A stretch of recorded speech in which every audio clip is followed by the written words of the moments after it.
Guys, welcome back to another video. Today we have Bryce Crawford answering a question from a college student. The question being, does God hate? Enjoy. You're going to ask questions, and Bryce is going to answer the next one. Yes, sir.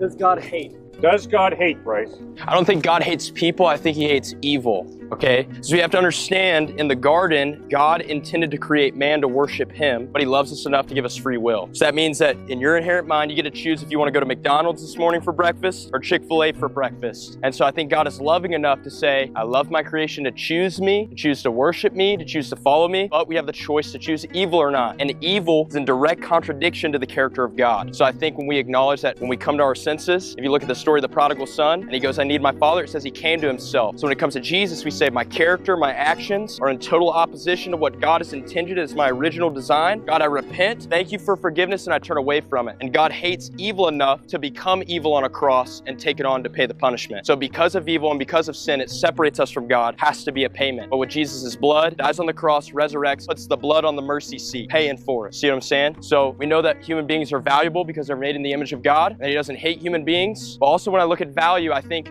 value is determined by what people put the price on it. So if you go to TJ Maxx, you're going to get a t-shirt for $19.99. You could have gotten it at Macy's for $100, okay? And the reason it went to TJ Maxx was because someone didn't think it was valuable enough to put $100 for it. That's why I got in the retail store. And so when you look at our lives and you say, does God hate me? No, he hates sin. Then how does God view me? And you say, okay, what is the price that God puts on me if God hates sin and not me? His own life, okay? So I think it's important for us to understand. He doesn't hate us. He hates evil, and he calls us out of that lifestyle by literally becoming a human, living a perfect life, paying the penalty that we owe with our life, and resurrecting so that we can be united with him. Thank you, Bryce. Yes, sir.